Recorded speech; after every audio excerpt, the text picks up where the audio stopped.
विभाग से आ रही है इस वक्त की बड़ी खबर। हर्बीवोर एनक्लोजर को लेकर वन विभाग का बड़ा फैसला। राज्य के प्रत्येक वन मंडल में तैयार किए जाएंगे 15 से 25 और 25 से 50 हेक्टेयर के हर्बीवोर एनक्लोजर। गोगुंदा से की जाएगी हर्बीवोर एनक्लोजर तैयार करने की शुरुआत। गोगुंदा में पिछले दिनों पैंथर के हमले से 8 लोगों की मौत हुई थी। प्रे बेस बढ़ाने और वाइल्ड लाइफ मैनेजमेंट के लिए मील का पत्थर साबित होगी ये योजना। मुख्य वन्यजीव प्रतिपालक पवन कुमार उपाध्याय की पहल पर तैयार की गई है योजना। रामगढ़ विषधारी में तैयार किया जा रहा है इस तरह का एनक्लोजर। ये बेहद अहम रहने वाला है।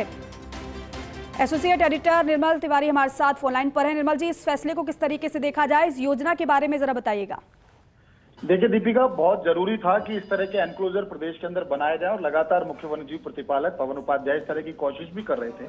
देखिए गोगुंदा में जो घटना हुई सबको पता है, 8 लोगों की जाने गई पैंथर के हमले में। कारण था कि वहाँ प्रेबेस बढ़िया नहीं था। झालाना से अगर पैंथर बाहर निकलता है बस्ती में तो सीधा कारण है कि प्रेबेस अच्छा नहीं है, क्योंकि वन्य जीवों के खाने के लिए अच्छी व्यवस्था मिल नहीं रही, उनको भोजन पानी की व्यवस्था नहीं मिल रही। तो ऐसे में बहुत जरूरी था कि हर्बीवोर को किस तरह से ज्यादा उनकी संख्या बढ़ाई जाए और उनको वाइल्ड के अंदर छोड़ा जा सके और वहीं पर वो ब्रीडिंग भी कर सके। तो उसके लिए बहुत जरूरी था कि जो वाइल्ड के लिए जो खासकर बिग कैट के लिए जो एनक्लोजर बने उनके पास ही हर्बीवोर्स के लिए भी एनक्लोजर्स बनाए जाए। तो आज कैंपा की बैठक थी, उसमें भी ये फैसला किया गया। कैंपा फंड से भी कुछ पैसा हर्बीवोर एनक्लोजर के लिए दिया जाएगा और प्रदेश के प्रत्येक वन मंडल के अंदर कैंपा फंड से हर्बीवोर्स के लिए, यानी कि जो शाकाहारी जो वन्यजीव होते हैं उनके लिए एनक्लोजर बनाए जाएंगे। उन एनक्लोजर की साइज उस जगह के हिसाब से होगा, 15 से 25 हेक्टेयर और 25 से 50 हेक्टेयर। उसके अंदर हर्बीवोर छोड़े जाएंगे, वहीं पर वो ब्रीडिंग करेंगे, उनकी संख्या बढ़ेगी और वहीं पर वो फिर प्रेबेस मैनेजमेंट के काम में भी आएंगे।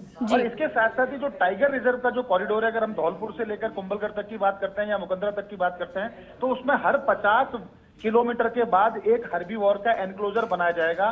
शुरुआत गोगुंदा से होनी है और हर 50 किलोमीटर में हर्बीवोर का एनक्लोजर का फायदा ये होगा दीपिका कि जहां भी लगता है कि पैंथर बाहर आ रहा है या ह्यूमन वाइल्ड लाइफ कॉन्फ्लिक्ट हो रहा है, बाघ बाहर आ रहे हैं, तो वहां पर सीधा पता पड़ेगा कि यहाँ पर हर्बीवोर्स की कमी है, यानी कि प्रेबेस यहाँ पर ठीक नहीं है। तो वहां अगर एनक्लोजर में प्रेबेस तैयार किया जाएगा होगा तो उन हर्बीवोर्स को वहां छोड़ा जा सकता है, जिससे वहां पर जो वाइल्ड लाइफ का जो मैनेजमेंट है वो प्रॉपर हो सके। बहुत ही महत्वपूर्ण फैसला है और कहा जा सकता है कि भविष्य में इससे जो ह्यूमन वाइल्ड लाइफ कॉन्फ्लिक्ट है वो तो रुकेगा ही, साथ ही साथ वो जो वन्यजीव खासकर झालाना, अमागढ़ या ऐसी और जो दूसरी जगह से जो वन्यजीव हैं जो बस्तियों में आते हैं, रणथंभौर की वन्यजीवों की बात करें जो बस्तियों में आते हैं, वो वन्यजीव बस्तियों में नहीं आएंगे क्योंकि उनको वहां पर उनके लिए प्रेबेस प्रॉपर मात्रा में अंदर समुचित संख्या के अंदर उनको प्रेबेस मिलेगा। तो माना जा रहा है कि ये फैसला जो है मील का पत्थर साबित होगा। इससे न केवल वाइल्ड लाइफ मैनेजमेंट हो सकेगा बल्कि हर्बीवोर्स की संख्या भी बढ़ेगी और एक नया जो सिस्टम है वो राजस्थान में इजाद होगा जिसको दूसरे प्रदेश भी उसको अपनाने की स्थिति में होंगे। ठीक है निर्मल जी, बहुत शुक्रिया विस्तार से इस पूरी जानकारी के लिए, बातचीत के लिए।